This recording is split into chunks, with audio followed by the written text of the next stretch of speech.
the summer of 1909, deep in the remote valleys of Montana, a series of strange rumors began to circulate among the scattered mining towns and homesteads that dotted the landscape. At first, they were dismissed as idle talk, whispers of a group of outsiders who held secret gatherings in the forests, dancing in silence beneath the shadow of old pines. No one knew their names, no one knew how many they were, and no one dared approach their encampment. What drew attention, and ultimately horror, was not merely their isolation, but the unsettling reports that these gatherings took place around the bodies of the recently deceased. Witnesses spoke of torches flickering in the darkness, silhouettes moving in ritual patterns around lifeless forms, the air thick with a mix of incense, earth, and something more metallic, something unidentifiable that lingered like a memory of blood. The group became known locally as the Dancers, a title both casual and terrified, as if the mere word could summarize something incomprehensible. They were not aggressive in the sense of outward violence. Neighbors reported no attacks, no thefts, no crimes committed beyond the walls of their secretive enclave. Yet fear of them spread faster than any law could reach, carried on the wind through the mountains, whispered from one miner to another, from one settler to the next.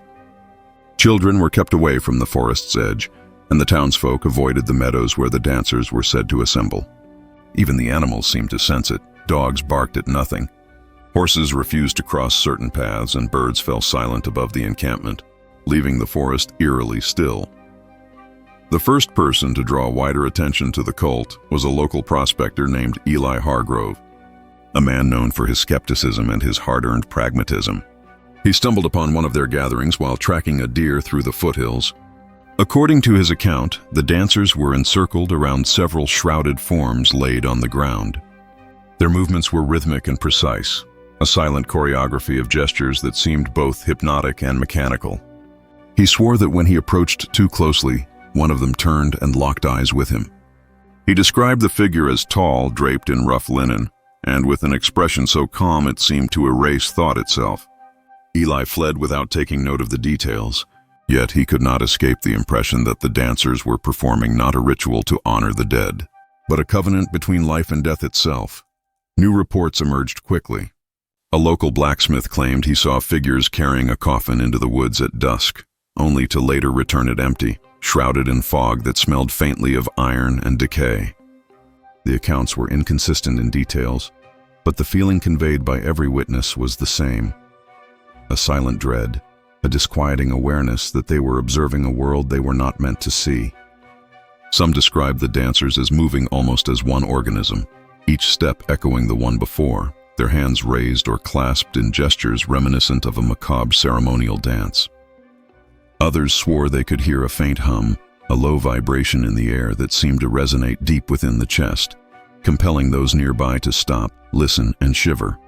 Authorities were slow to act. Montana in 1909 was sparsely populated, and the nearest sheriff was a day's ride away over rough terrain. By the time a posse could be assembled, the Dancers would vanish like shadows slipping between trees, leaving only traces of their passage: scorched earth, disturbed soil, and the lingering sense of something unnatural. Attempts to follow them often ended in confusion. Horses grew restless, compasses faltered, and men reported seeing illusory shapes in the mist. The cult seemed to exist in a space that bent the ordinary rules of time and movement, leaving only fleeting glimpses that were impossible to reconcile with reason. Reports that the cult interacted with the dead came not from one, but multiple sources, though all remained anonymous for fear of reprisal or shame. Families whose children had gone missing near the forest claimed that the Dancers carried their deceased loved ones into the woods, performing dances around them that lasted until sunrise. Survivors, those who escaped, spoke of waking in the middle of the night to find the Dancers standing silently by their doors, staring. There were no threats, no demands, only a suffocating presence that lingered in the home long after the figures had departed. Some scholars would later describe this as a form of mass psychogenic fear, yet the accounts persisted, documented in diaries, letters, and oral recollections passed down in the region. The fear of the unknown is a primal instinct, but in the case of the Montana Dancers, it was accompanied by fascination. Outsiders, journalists, and the occasional thrill seeker attempted to infiltrate the gatherings, only to disappear or return with fragmented memories of the rituals. Their stories were filled with subtle, creeping horror. The sensation of being watched, of the forest itself shifting to contain their panic, of shadows moving in impossible ways. People reported hearing the faint scrape of nails against wood, the whispered repetition of words in an unfamiliar tongue, and sometimes the low rustle of bodies moving beneath the ground. These were not overt threats, but quiet, precise disturbances that left witnesses questioning what was real and what belonged to imagination. By autumn, the cult had become the dominant story in Montana's frontier towns. Conversations no longer concerned the harvest or the railroad.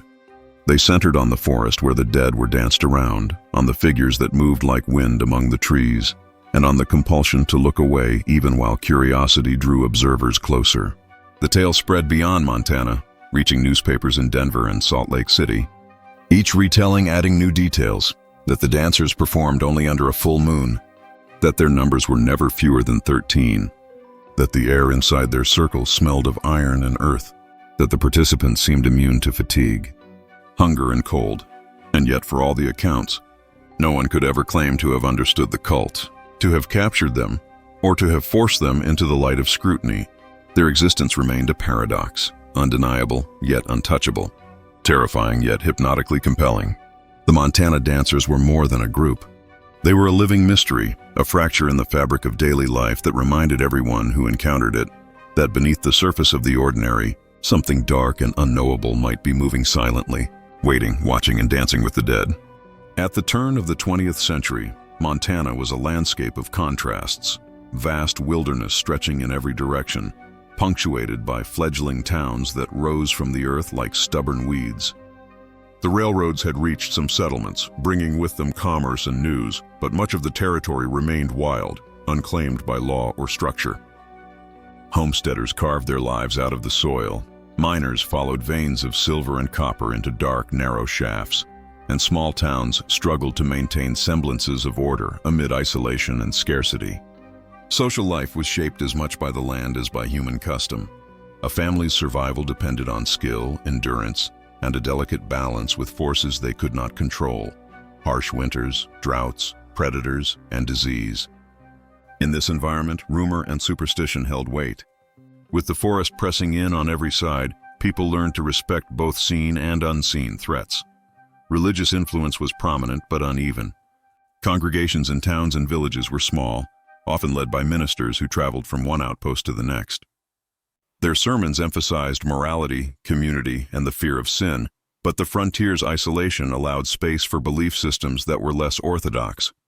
Many settlers brought with them folk practices from the East or from Europe. Rituals meant to ensure a successful harvest, ward off sickness, or honor the dead. These customs were tolerated so long as they did not interfere with public life. Yet whispers persisted that some groups interpreted faith in ways considered dangerous or heretical. The Montana dancers, as they came to be called, seemed to occupy a liminal space where folklore, grief, and secrecy intersected, an echo of cultural patterns that had crossed the continent with immigrants and adapted to the vast, lonely landscape. Economic conditions shaped behavior and community dynamics. Miners often lived in temporary camps or small cabins, their days consumed by labor that left little time for social convention. Homesteaders were similarly preoccupied, tending to crops and livestock in remote plots of land. The isolation created both resilience and suspicion. Strangers were regarded warily, and tales of the supernatural or the unusual were often accepted with a mix of skepticism and fear. In this context, the dancers' activities could grow unobserved for months. The land itself provided cover, from dense forests to steep ridges, and the weather often masked any signs of movement. Snowstorms, summer fog, and lightning storms all became inadvertent shields for their rituals. The early 1900s were also a time of social flux. Industrialization had begun to touch Montana, but its influence was uneven. Towns experienced sudden bursts of growth followed by stagnation, and communities were in constant negotiation between traditional ways of life and the pressures of modernization. Communication was slow. Newspapers were sporadic. Telegraphs reached only certain points, and most families relied on word of mouth to understand events beyond their immediate surroundings. This allowed local legends to grow unchecked, and the story of the dancers became entwined with both the tangible fears of frontier life and the intangible realm of the uncanny. Montana's geographic isolation reinforced the cultural context. Dense forests, rugged mountains, and deep rivers made travel difficult, and law enforcement slow to respond. Residents relied heavily on mutual aid, informal networks, and personal vigilance. A family missing a member or a disturbance near their property could go unnoticed by authorities for days, even weeks. In such an environment, the unusual or unsettling could fester into myth before rational investigation could intervene. The dancers were perfectly positioned within this system, operating at the margins of visibility, where social and legal structures were thin, and superstition could grow into belief. Medical understanding at the time also contributed to the mystery surrounding the dancers. Rural Montana had few physicians, and mental health was poorly understood. Cases of grief, psychosis, or social withdrawal were often misinterpreted as either divine punishment or evidence of unnatural practices. The concept of psychological trauma was in its infancy, and communities interpreted behavior according to cultural frameworks they knew: faith, folklore, and moral expectation. The dancers' repeated performances around corpses, whether intended as ritual, grief expression, or something darker, were therefore filtered through the lens of suspicion, fear, and moral panic. In addition to medical and cultural influences, Montana's history of immigration played a role in shaping fringe practices. Settlers from Germany, Scandinavia, and the British Isles brought with them ceremonial traditions tied to death, mourning, and seasonal cycles. Some of these customs emphasize symbolic interaction with the dead, visiting graves, leaving offerings, or performing dances as remembrance. While most communities adapted these rituals into socially acceptable practices, the dancers took elements to extremes that were incomprehensible to outsiders. Their gatherings were not performed for entertainment or social cohesion, but followed a logic that was deliberately opaque, a private codex of movement, placement, and timing that outsiders could neither predict nor penetrate. Political dynamics further colored the perception of the dancers. Montana was in the early stages of statehood, with law enforcement and judiciary systems still evolving. Local sheriffs often relied on deputies or neighbors for reports, and the legal framework for prosecuting nonviolent but socially disruptive behaviors was weak. Combined with the remoteness of the dancers' locations, this made it nearly impossible for authorities to intervene unless a clear crime was committed. Residents, therefore, had to rely on avoidance, rumor, and cautious observation to protect themselves. Fear became a practical tool, guiding the daily movements of families, miners, and travelers who might inadvertently enter the forest at the wrong time. By 1909, the region had developed a fragile social order. Town meetings, church gatherings, and seasonal fairs provided intermittent community cohesion, but these were punctuated by long stretches of isolation. Stories of the Montana dancers thrived in these gaps, growing more elaborate with each retelling. Witnesses were often reluctant to speak, knowing that the lines between truth, exaggeration, and fear blurred rapidly. Yet the very uncertainty amplified the dread. Whether the dancers were performing ritual, grieving, or practicing something incomprehensible, the cultural and environmental conditions of Montana allowed the legend to root deeply, embedding itself in both memory and landscape. The story, therefore, is inseparable from its historical context. It cannot be reduced to simple superstition or criminality.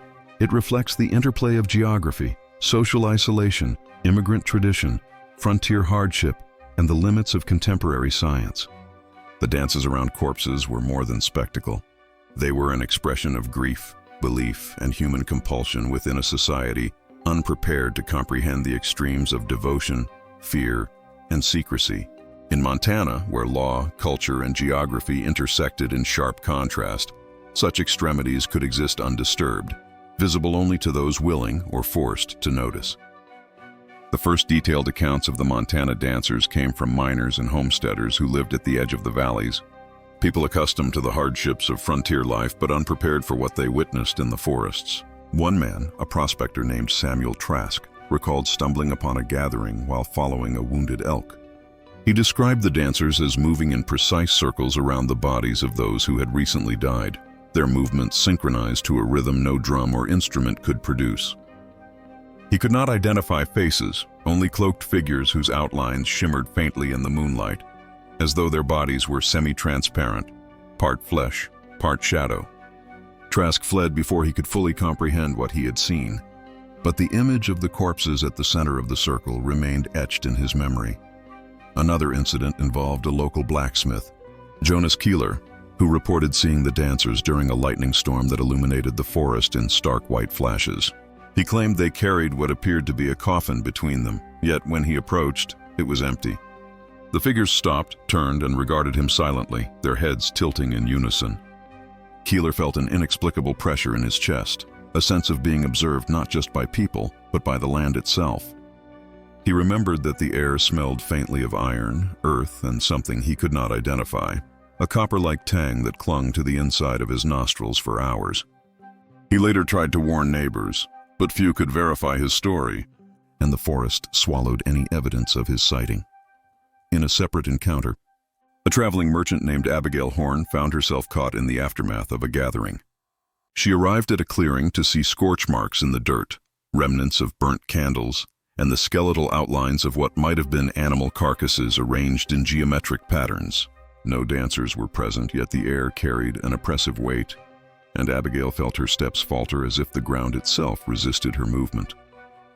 She noticed claw-like marks on tree trunks, scratched deep into the bark, forming symbols she could not interpret. The memory of the corpse's placement haunted her. She could not determine if the bodies had been moved by the dancers or by the wind, and this uncertainty left a gnawing unease that persisted for months. One of the most chilling incidents occurred during the long summer solstice, when the dancers reportedly conducted a series of rituals intended to align with the full moon. Witnesses who approached from a distance claimed to see dozens of figures forming interlaced circles, carrying small bodies in their arms. The figures moved with a deliberate grace, and the moonlight cast distorted shadows that multiplied across the forest floor. People described hearing a low hum that resonated deep in their bones, an almost imperceptible vibration that made them stagger, unsure of their own balance. Even those who stayed at the perimeter felt compelled to avert their eyes, as though the human mind could not safely process the choreography unfolding before it. A particularly unnerving sequence involved a miner named Isaac Crowley, who claimed to have stumbled across the dancers at night while returning from a claim. He described seeing one figure collapse suddenly, a body that might have been a corpse or a member overcome by exhaustion, and how the surrounding dancers did not pause. Instead, they stepped around it, lifted the fallen figure gently, and continued the ritual as though nothing had occurred. Crowley swore that the fallen form opened its eyes briefly, revealing an expression of calm detachment, before it went still once more. He fled without looking back, but the image remained vivid, a silent, motionless testament to the dancers' discipline and the unsettling serenity of their acts. Farm families near the forests reported that animals reacted violently to the dancers' activities. Horses refused to enter pastures near the ritual sites, dogs barked incessantly at empty spaces, and livestock were often found huddled together, trembling without cause. One family found their youngest child awake at night, whispering about the people in the woods who carried shadows, a phrase that would haunt them for years. Attempts to investigate were met with frustration. The dancers moved silently, leaving no footprints or disturbed soil that could be followed. And when outsiders attempted to mark the area, the next morning revealed the signs erased or altered, as if the land itself were complicit. Occasionally, the dancers left behind objects that fueled further speculation. Burned or blackened candles, scraps of linen, small carved symbols, and traces of iron or soil that smelled metallic were found scattered near their sites. These remnants were never consistent, and no pattern could be discerned. Some suggested that the dancers had knowledge of alchemical or occult practices, combining ritual and natural elements to produce effects that seemed inexplicable to outsiders. Others believed the artifacts were purely symbolic, intended to leave witnesses unsettled and to reinforce the cult's otherworldly aura. Witnesses described other disturbing phenomena connected to the dances. Light patterns that appeared unnatural, shadows that moved independently of their sources, and sudden drops in temperature were common. Individuals often reported a feeling of being watched long after the dancers had disappeared, and in some cases, mental and physical exhaustion followed close encounters. One prospector fell ill with a high fever after witnessing a ritual. claiming he could feel the dancer's presence inside his body, as if their ritual had not ended when the moon set. A final incident recorded by local law enforcement involved an attempted intervention. A small posse, led by Sheriff Montgomery, ventured into the forest after several reports of missing livestock and corpses in shallow graves. Upon arrival, they found signs of a gathering: scuffed earth, remnants of burned incense, and footprints in a rough circle. However, the dancers were nowhere to be found. That night, tents were slashed, supplies disappeared, and the posse returned with tales of a low humming sound, footsteps moving around their camp despite no visible occupants, and the sense that the earth itself had shifted to conceal the cult. Those who returned described a chilling lesson. The dancers could vanish without a trace, and their rituals remained unbroken, untouched by law or man. The pattern of sightings continued throughout 1909 and into 1910. Each incident confirmed certain features: synchronized movement, silence except for hums or whispers, interaction with bodies, and an ability to evade detection. The psychological impact on observers was profound. People reported insomnia, nightmares, and an enduring sense of unease in the forested areas. Scholars later interpreted this as acute stress response combined with cultural superstition, but at the time, residents experienced genuine terror. The dancers became a living legend, their actions bridging the line between grief, devotion, and something far darker that could not be fully named or controlled.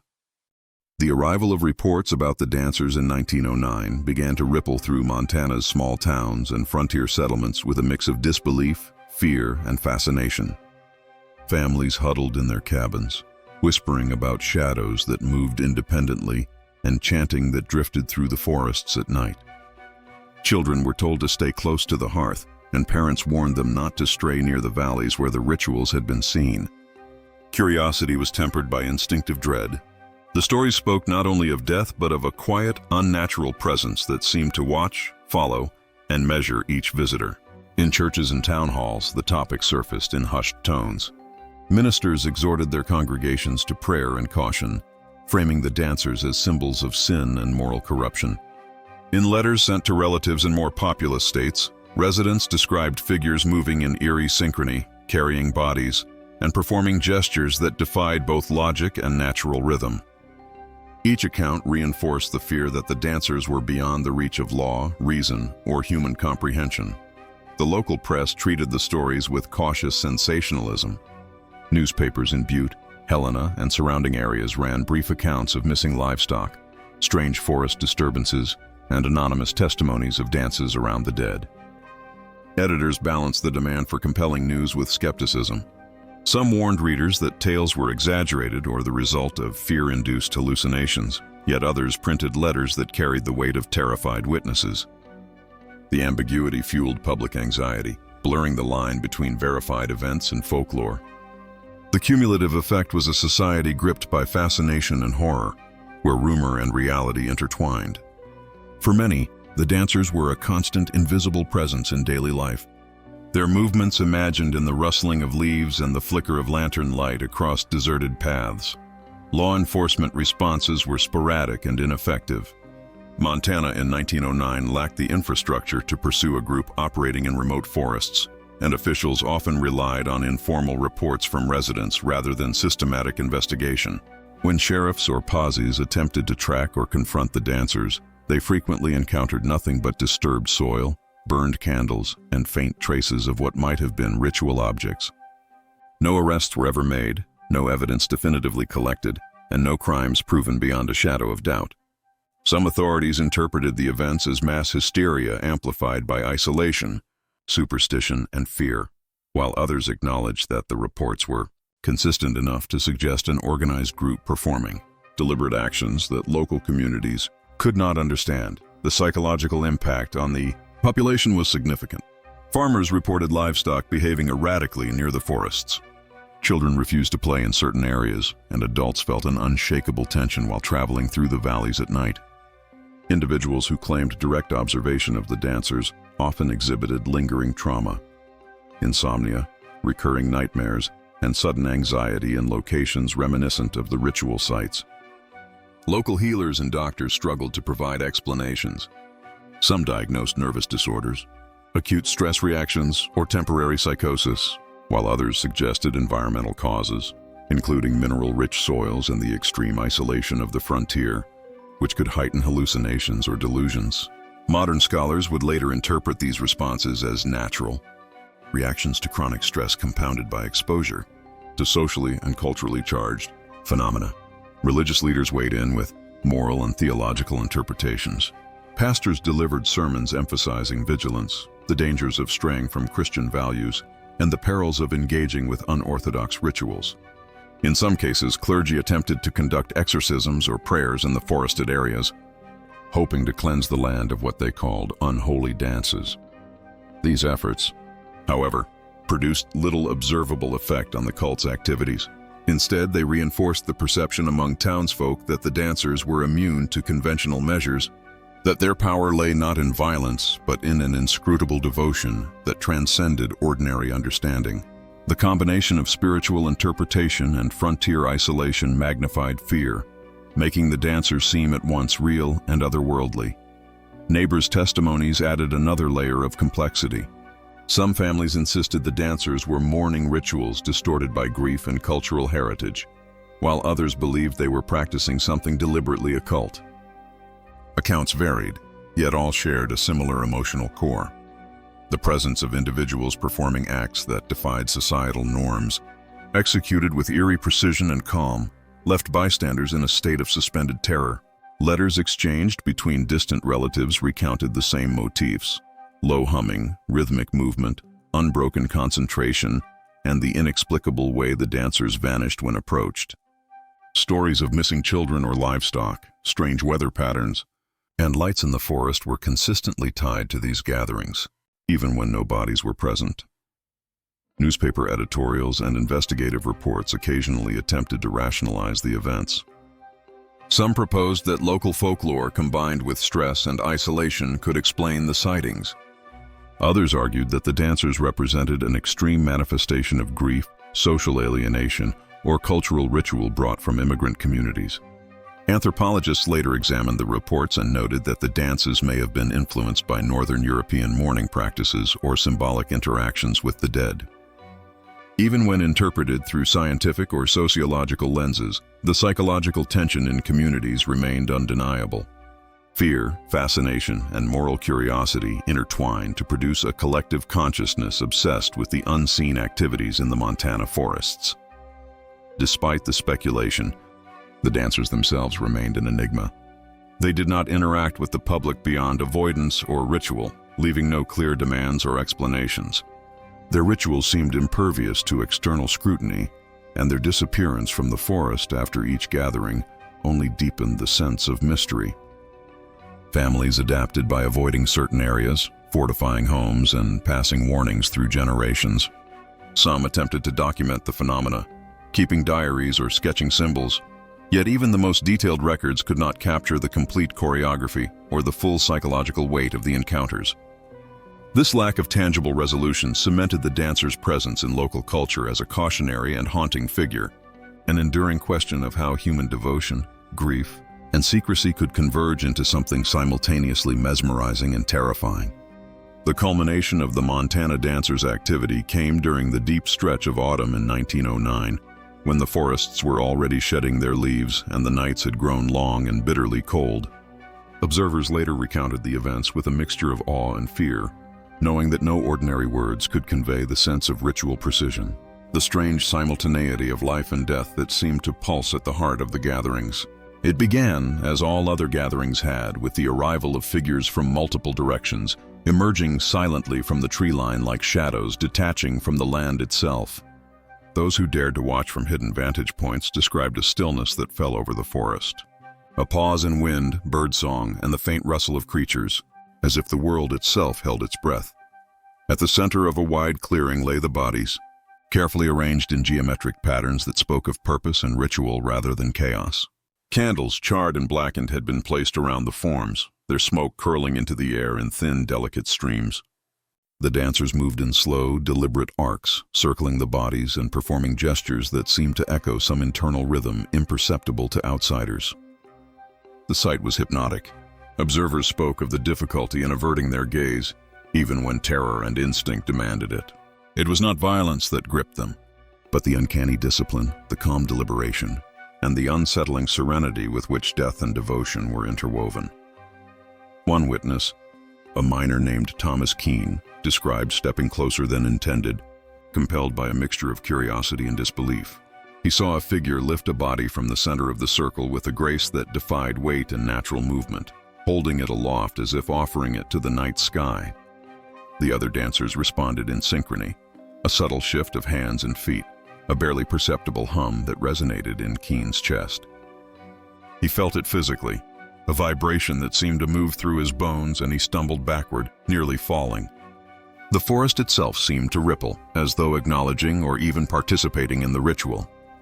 Keene later claimed that the line between what was alive and what was not became almost impossible to distinguish, that the bodies appeared to breathe in time with the dancers' movements, and that he questioned whether the dancers controlled the dead or were themselves part of a larger, inexplicable pattern. The night deepened and the rhythm intensified. Torches flickered against the fog rolling over the valley, casting shadows that multiplied, stretched, and warped with every flicker of flame. Observers, if they could be called that, reported a growing sense of unease, a realization that something in the choreography was not simply ritual, but a performance that bent perception. One farmer, peering through the underbrush, recounted seeing forms appear to lift from the ground, their edges dissolving into darkness and reconstituting with uncanny precision at the next circle. The very air seemed charged, humming with anticipation, tension, and the scent of earth, iron, and smoke. Time itself felt elastic, with minutes stretching into hours as if the forest had claimed its own calendar. At a critical moment, witnesses recalled a sudden collapse in the circle. A dancer fell forward, their body touching one of the corpses. The surrounding figures did not falter.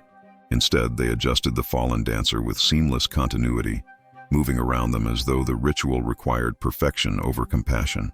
One observer, barely breathing in the undergrowth, reported a moment of vertigo, the sensation of being drawn toward the center despite every instinct to flee. The forest, moonlight, and figures combined into an almost hallucinatory tableau. Life, death, devotion, and something beyond comprehension. A low vibration grew into a soundless roar in the mind of those watching, a presence both intimate and alien, and when the moon briefly broke through a cloud, the observers claimed to see faces in the body's positions.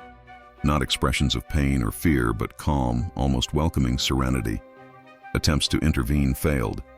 A group of local men, emboldened by anger and determination, tried to storm the clearing. Their approach was met not with aggression, but with an eerie continuity. The dancers' movements accommodated them, seeming to fold the intruder's presence into the choreography.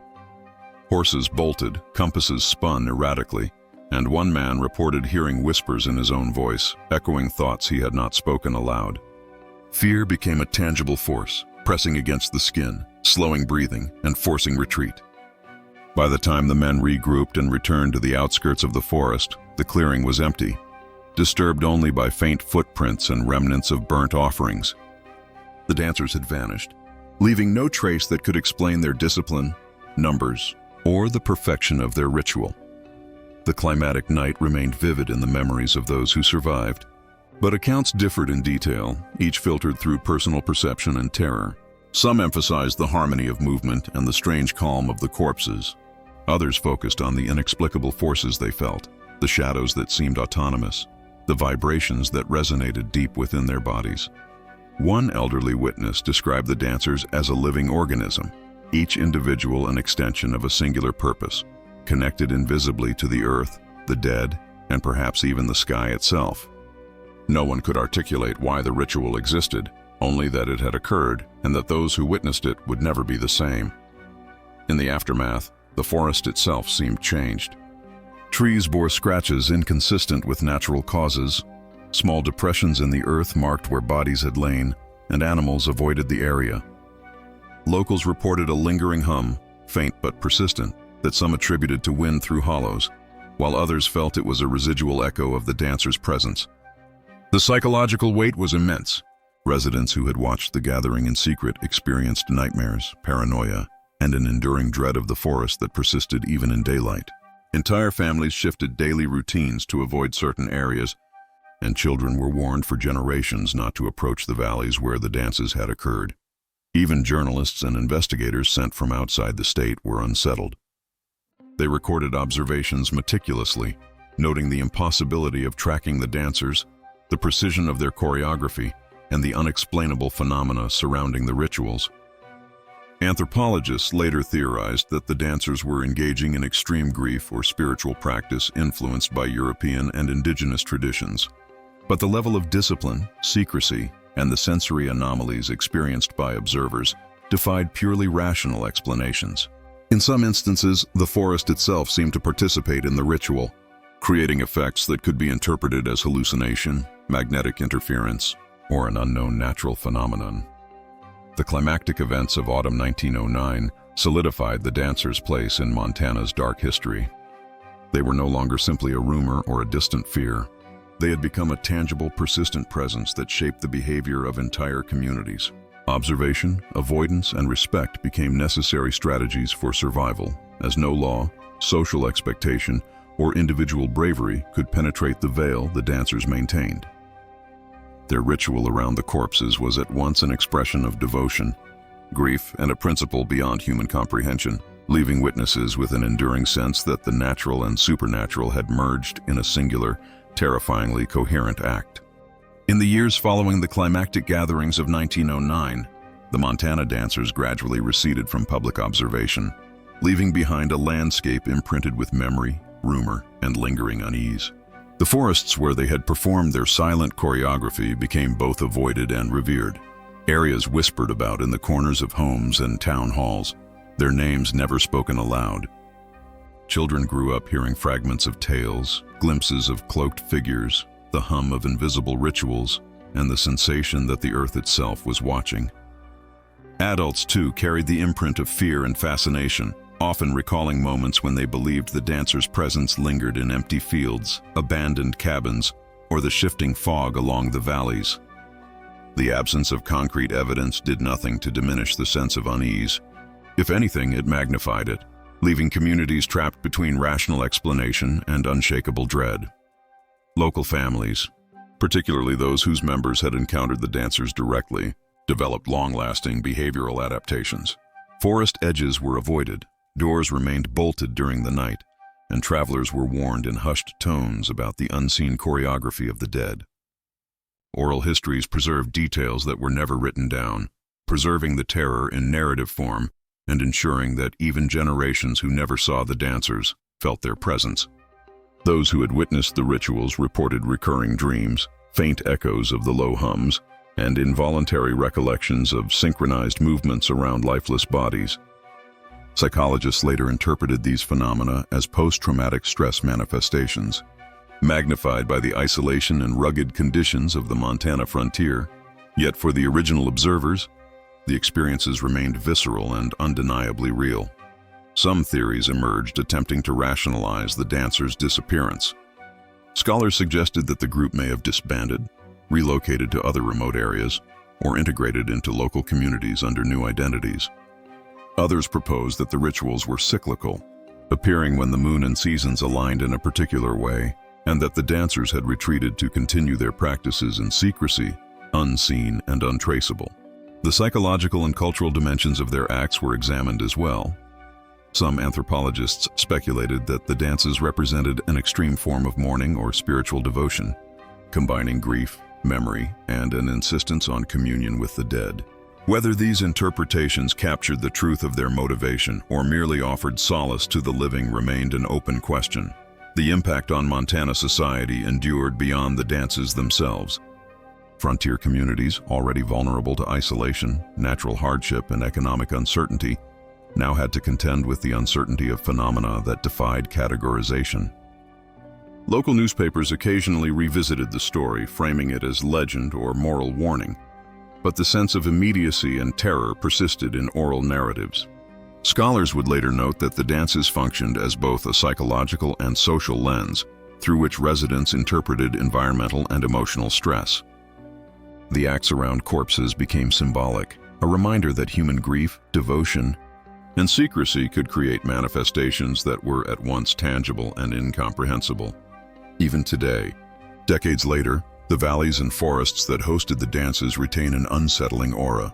Hikers and travelers report inexplicable phenomena, faint whispers, shadows that move independently of natural light, and the sensation of being watched.